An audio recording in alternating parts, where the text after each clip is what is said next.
2008 Finals MVP Paul Pierce and senior writer, the Hall of Famer, the GOAT, Jackie Mack. Coming up, 2020 Coach of the Year and 2019 NBA champion Nick Nurse stops by to discuss all things Raptors and his new book, which is now in stores. But first, it's almost decision time for MVP Giannis Antetokounmpo. He certainly will be offered a Supermax extension by the Bucks this offseason, and his decision to sign it or not will be one of the most interesting storylines to follow. So, Paul, we'll take a look at some of the projected contract figures here. There's a lot of coin there. But do you believe Giannis should sign the Supermax? Listen, the Supermax is 200 and what? Man, without question, you play all your life to get to this point to say you can secure that type of money for generations of your family. Yes, you do it. At first, I know he's competitive. He wants to win a championship, but a championship is not guaranteed, ladies and gentlemen. You can say, I'm going to go here, sign for less, for a chance to win a championship and never win. But this guaranteed contract in your face, $221 million, that's guaranteed right there. You got to take that. Jackie? That's a very interesting approach, and I understand where you're coming from 100%. But if I'm Giannis, I've been loyal to the Milwaukee Bucks. I've told them I intend on being with them, but I also have one more year before I have to make this seismic decision. Now, I understand the danger of injury. That's something that hangs over all players' heads, and Paul can speak to that, of course, much better than I can. But if I'm Giannis, I'm keeping all my options open. And I'm going to do my very best to win a championship for the Bucks again next season, and then I'm going to make the biggest decision of my life. I'm with you, Jackie. Granted, injury is always a factor here, but you bet on yourself to this point, right? I feel like you need to continue betting on yourself. And Paul, championships aren't guaranteed, but neither is his talent. And I don't think that anyone should take that for granted. He's still a player who's growing. He's still a player who can get better, and he's already a two-time MVP. So I think if you're him, you've got kind of the deck stacked in your favor. So you should be putting pressure on the Milwaukee Bucks and that organization to surround you with the best talent possible. Well, they're going to try to do that anyway. I mean, come on. We got a generational talent. They're going to try to get better. And like I said, 220. But, they traded Malcolm Brogdon, Paul. That's not, to me, a team. That's a team that's looking to cut some corners a little bit. If I'm Giannis, I'm not happy about that. I'm still not happy about it. Where can he go? Where can he really go and guarantee a championship? Come on. As a free agent, Jackie, I'm sure there's a number of spots, right? Yeah, let's start with the Miami Heat. And, I think everything that Giannis decides has an effect on every other team in the league. For instance, Bam Adebayo is up for a very lucrative extension in Miami, and I'm sure they're going to take care of him. But let's talk about some other these free agents. Are the Miami Heat going to go out and get them this year, or are they going to save all their money and all their cap space for next year when they have a shot at Giannis? Well, what I can say is, and I'm not reporting anything, so don't aggregate me. What I can say is, knowing the history of one Patrick Riley, he likes to go big or go home. So my assumption is he will find a way to remain as competitive as they were this past season, while also keeping that cap space for the big whale in someone like Giannis Antetokounmpo. All right, so as the reigning MVP and the Defensive Player of the Year, players like Giannis don't come around too often, as we've discussed. So, Jackie, our Tim Bontemps reports that the Bucks don't plan to trade Giannis even if he doesn't sign the extension. Is that something they should consider, though? I wouldn't, and I think Tim's reporting spot on here. I think that ownership group says, okay, if he doesn't sign that Supermax extension, we've got to make our team different. We've got to make it better. We need to exploit the pick and roll better. We need to go out and get personnel that will help us do that.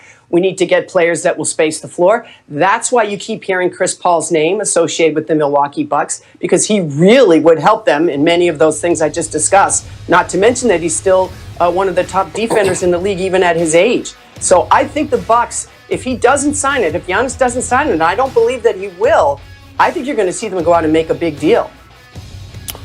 Yeah, I'm in the same lane as Jackie. You don't trade a generational talent like that. You try to work it out. You try to get better internally or through trade. and just play your cards and see what happens. You know, who knows? What if they win a championship? that year. I believe he signs a long-term deal. Right.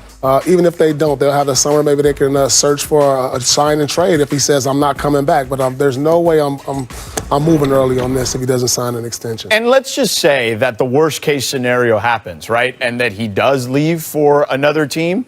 If you're the Bucks, you can always just say, hey, he left us. We didn't trade him. If you trade him, I think the fan base turns against you, Jackie, don't they? Oh, 100%. And remember, too, Giannis I consider Giannis a very genuine person when he says that he wants to make it work in Milwaukee. He has a great relationship with the ownership group. Obviously, is very close with Mike Budenholzer. So when he says that, he means it. And these guys, they're on the clock now to do something to reinvent that team a little bit, because I think Chris Middleton, as a number 2, that's a lot to ask of him. I think he's much better suited to be your top number 3 guy instead. So if you just think if you could add someone like Chris Paul, and I don't know if that's going to happen, but boy, that would really help some of the problems that they have. And you got to wonder if they have the assets to really upgrade. You know, you have Chris Middleton, Bledsoe, you know, guys like Hill. But you have to wonder, it'll be difficult to try to upgrade. You know, when you add in, like, say, Chris Paul, who's another year older, who has a huge contract, is it going to be worth it? And so you have to ask yourself. So, you know, who knows what's going to happen with the Bucks on trying to get better. Yeah, if it ends up winning a championship, then it'll be all worth it. I don't think there's any question about it. You have to go all in when you have a player like that. The window is too small. Speaking of great players, former Rockets general manager, NBA champion once again. Jeff Zilgit. LeBron, 3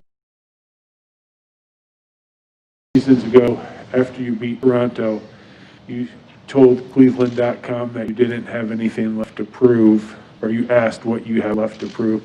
And I wanted to know if that's changed over the past 3 years. Did you feel you had something to prove, and why is this one so important for you?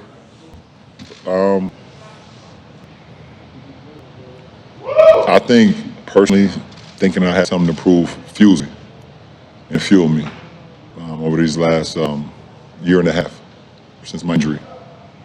It fueled me because no matter what I've done in my career to this point, there's still a little rumblings of doubt or, you know, comparing me to, you know, the history of the game and has he done this, has he done that? You know, so having that in my head, having it in my mind, saying to myself, why not still have something to prove? I think it fuels me. All right, Dave McMenamin.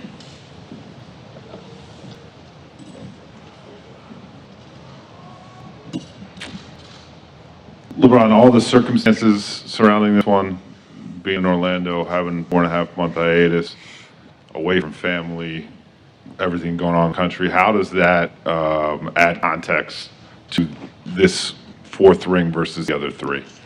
I think they're all special in their own right. They all have their obstacles, things that went on throughout the course of the year, both on and off the floor. But one is not less than the other.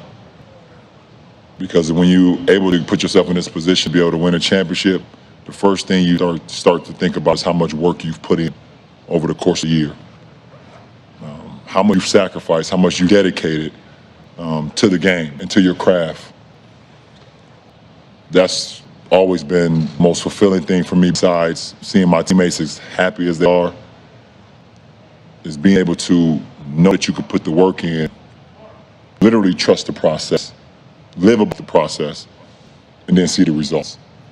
And I think not only from a basketball player, but from everybody, whatever craft, whatever work space you're in, to be able to put the work in and live along the process and build along the process and then be able to see the results. I think we all live for that moment.